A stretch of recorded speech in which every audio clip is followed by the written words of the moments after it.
안녕하세요. 파워운동 생략의 최재학 교수입니다. 오늘은 운동과 호흡 원리에 대해서 알아보도록 하겠습니다. 우리가 운동을 할 때 호흡계가 어떻게 작용하고 우리가 산소를 어떻게 들이마시고 이산화탄소를 우리 몸에서 배출하는지 그 원리에 대해서 알아보도록 하겠습니다. 자, 우리 몸에 가장 중요한 것은 횡격막이 있는 거죠, 가슴에. 그래서 우리 폐는 이렇게 횡격막 때문에 밀폐된 공간으로 구성이 되어 있습니다. 그래서 우리가 대기에 산소를 받아들이고 우리 폐에 있는 공기를 내뿜을 수 있는 그런 밀폐된 역할을 하는 것이 우리의 횡격막이라고 볼 수가 있습니다. 자, 우리가 호흡을 하면 폐호흡과 쇄포호흡을 하는데요. 폐호흡이라는 것은 환기와 폐 내의 가스 교환이 이루어져서 산소와 이산화탄소가 교환되는 것을 얘기를 하고요. 쇄포호흡은 조직에서 우리가 운동을 했을 때 산소를 사용하거나 그래서 운동한 후에 이산화탄소가 생성돼서 교환이 이루어지는 것을 우리가 쇄포호흡이라고 얘기를 합니다. 자, 산소를 공급하는 데 있어서는 폐와 혈액 내 산소 보답이 굉장히 중요합니다. 폐에서는 산소의 농도가 높기 때문에 혈액으로 산소가 이동이 되고요. 혈액에서는 우리가 운동하고 남은 부산물인 이산화탄소의 농도가 높기 때문에 혈액에서 폐로 이산화탄소가 확산되게 되는 거죠. 그래서 우리가 호흡을 통해서 이산화탄소를 공기에 배출하게 되는 겁니다. 호흡계는 그래서 혈액을 통해서 우리 몸에 산소를 공급하고 이산화탄소를 제거하는 역할을 하죠. 근데 우리가 호흡할 때를 환기라고 얘기를 하는데요. 벤틸레이션. 이것은 폐에 공기가 들어오고 나가는 기계적인 과정을 우리가 환기라고 얘기를 합니다. 그렇지만 확산은 농도가 높은 곳에서 낮은 곳으로 이동하는 분자들의 움직임을 얘기하는 거죠. 그래서 우리가 호흡을 할 때는 확산에 의해서 산소나 이산화탄소가 높은 농도에서 낮은 농도로 자연스럽게 이동하는 것을 우리가 디퓨전 확산이라고 얘기를 합니다. 자, 호흡계를 보면 이렇게 산소를 포함하는 공기가 우리 폐환기에서 대기에서 우리 폐로 들어오면 폐포에서 가스 교환이 이루어져서 산소의 농도가 높기 때문에 혈액 속으로 산소가 교환이 되는 거죠. 그래서 산소가 혈액으로 이동해서 우리의 조직으로 가면 조직에서 산소를 활용해서 우리 몸에 필요한 에너지인 ATP를 생산하게 되고 그거에 대한 부산물로 이산화탄소를 혈액으로 이동시켜서 이산화탄소를 포함하는 혈액이 다시 폐포로 가서 폐포에서는 혈액에 있는 이산화탄소가 폐포에 있는 이산화탄소보다 낮기 때문에 폐포로 확산이 돼서 이산화탄소를 포함하는 공기를 우리가 대기에 배출하게 되는 겁니다. 그래서 호흡기의 구조를 우리가 자세히 보면 알베올리라는 폐포가 있습니다. 이거는 폐의 미세한 공기주머니고요. 우리가 호흡을 할 수 있는 호흡계에는 코, 비강, 인두, 기관, 기관지, 폐로 구성이 되어 있고 여기에서 호흡기관은 코, 비강, 인두고 호흡기 영역은 기관, 기관지, 세, 기관지 이렇게 세 개로 구성이 되어 있습니다. 자, 우리가 그림을 보면 구조적으로 상기도라는 것은 코와 비강과 인두를 우리가 상기도라고 얘기합니다. 그래서 우리가 운동을 열심히 하거나 너무 무리하게 하면 상기도의 감염에 의해서 우리가 감기가 걸릴 경우가 많이 있는 거고요. 하기도는 그 아래에 있는 부분을 우리가 얘기를 하는 거죠. 그래서 기관, 기관지, 세기관지를 하기도라고 얘기를 하는데 이 기능적 조직을 보면 전도영역은 코와 비강, 후두, 기관, 기관지가 공기를 전도하는 전도 영역이고요. 호흡의 영역에서는 호흡 세기관지, 폐포관, 폐포에 의해서 산소와 이산화탄소의 교환이 이루어지는 것을 우리가 호흡 영역이라고 얘기를 합니다. 보통 하루에 한 번 호흡할 때 1분에 20에서 30리터 정도 우리가 공기를 호흡한다고 얘기를 합니다. 자, 공기 정도 영역을 보면 공기가 호흡 영역에 도달하기 위해서 지나는 모든 내부학적인 그런 구조를 얘기를 하는데요.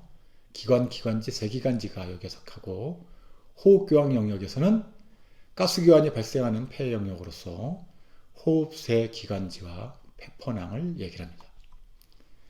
이렇게 공기 전도 영역과 호흡 교환 영역이 있어서 그래서 가진의 관의 수가 호흡교환 영역에서는 이렇게 넓어지게 되는 거죠. 8의 10의 6승까지 더 커져서 그래서 사실 우리 폐는 굉장히 작지만 80제곱미터의 그런 큰 부피를 갖고 있어서 테니스장만한 그런 표면적을 갖고 있습니다. 그래서 우리가 산소와 이산화탄소를 교환하게 되는 겁니다. 공기저정도 영역은 폐 호흡 영역 운반에 이르기까지 공기에 우리의 습기를 첨가시키는 거죠. 그래서 이런 이유는 체온을 보호하고 운동 중에 민감한 폐 조직의 건조함을 예방을 합니다. 또한 공기전동 영역은 공기를 요하시키는데요. 세포 내 분비되는 점액이 흡기된 작은 입자들을 흡착해서 나쁜 것을 제거시켜 주고요. 세균으로부터 대식세포의 활동에 의해서 폐를 보호해 주게 됩니다. 근데 요새같이 코로나는 이러한 대식세포의 그런 영향을 받지 않기 때문에 우리가 이 기관에 의해서 공기에 의해서 전염이 되기 때문에 굉장히 조심을 해야 되는 겁니다.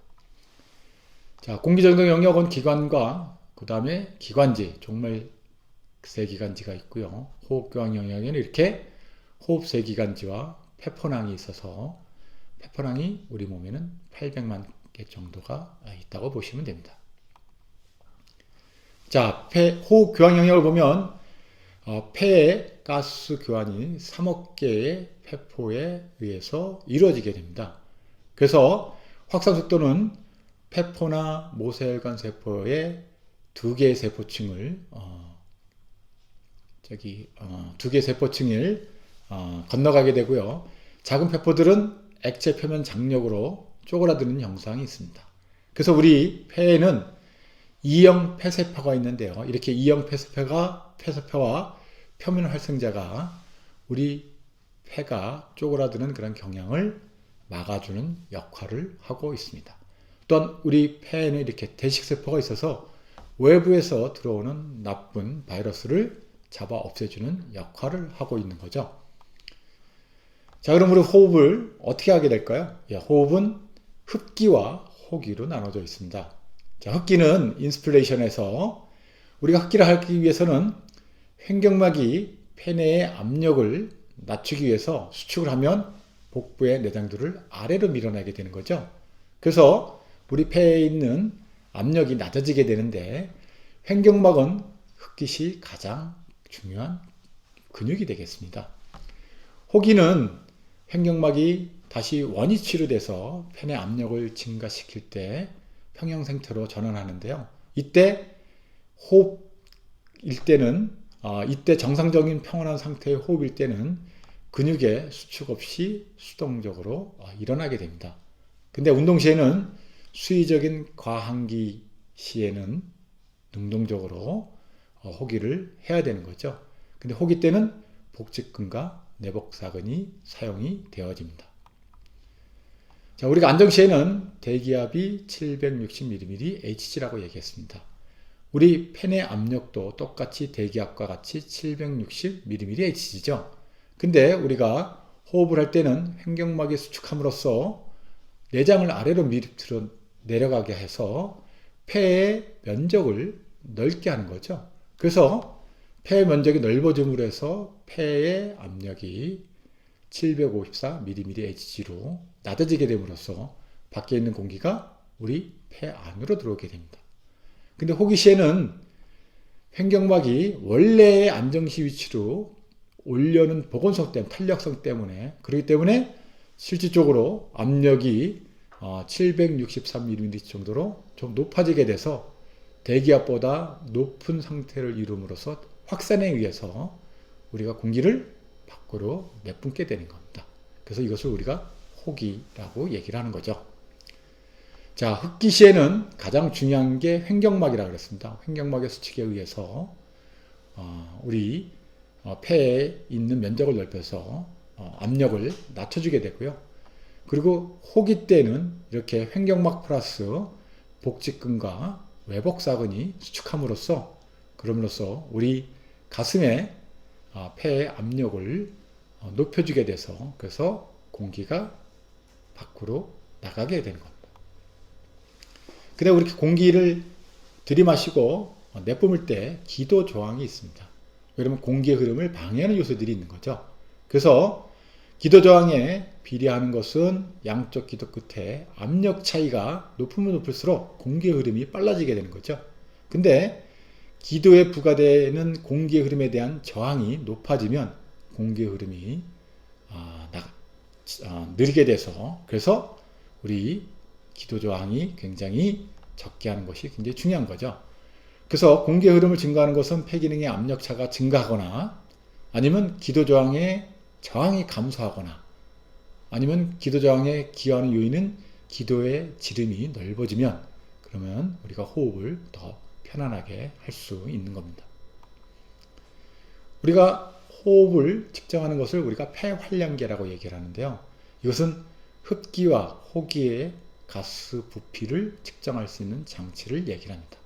특히 만성 폐쇄성 폐질환인 경우에는 이 폐활량계로 의해서 그 정도를 측정을 할 수가 있습니다. 자, 폐에서는 우리가 V는 벤틸레이션을 얘기를 합니다. 그래서 가스의 용적을 우리가 V라고 그러고요. 그래서 분당 환기량은 벤틸레이션은 1의 호흡량 곱하기 호흡 빈도수를 얘기를 합니다. 그래서 우리가 1에 몇 번 호흡할 수 있는가 곱하기 호흡 빈도수를 곱하면 우리가 분당 환기량이 얼마인지를 계산을 할 수가 있는 겁니다. 자, 여기서 우리가 사강 환기량이라는 게 있는데요. 사광이라는 것은 공기 전달 통로에서 머물면서 가스 교환에 참여하지 않는 공기를 우리가 사강 환기량이라고 그러고요. 그래서 이 사강은 사강 환기량이 차지하고 있는 공간을 우리가 사강이라고 얘기를 합니다. 그리고 폐포 환기량은 호흡 영역에 도달한 흡기가스 용적을 폐포 환기량으로 얘기하고 있습니다. 그래서 보통 우리가 호흡할 때 호흡 교환이 이루어지지 않는 곳을 우리가 사강 환기량이라고 얘기를 합니다. 자, 안정시에 폐 용적과 폐 용량을 보는 호흡 곡선을 보면요. 우리가 1회 보통 보면 1회 호흡량이 여기 있습니다. 우리가 안정시에 보면 보통 이렇게 한 500에서 600ml 정도의 그런 호흡을 하게 되고요. 그 다음에 우리가 들이마시는 것을 흡기량 그리고 흡기량과 그 다음에 기능적 장기량 아까 얘기했던 그 사강을 합한 것을 우리가 총폐 용량이라고 얘기를 합니다. 그래서 1의 호흡량을 우리가 타이랄 볼륨이라고 얘기했는데요. 보통 500에서 600ml 정도라고 얘기를 했습니다. 그래서 일반적인 호흡 주기 동안의 흡기와 호기량을 얘기를 하고요. 폐활량이라는 것은 최대 흡기 후에 강제로 우리가 내뿜을 수 있는 공기량을 폐활량이라고 얘기를 합니다. 그래서 이 흡기량과 기능적 장기량을 합한 것을 우리가 총폐 용량이라고 하는데요. Total Lung Capacity라고 얘기를 하는데요. 우리의 렁의 총폐용량은 6,000ml 정도 된다고 보시면 됩니다.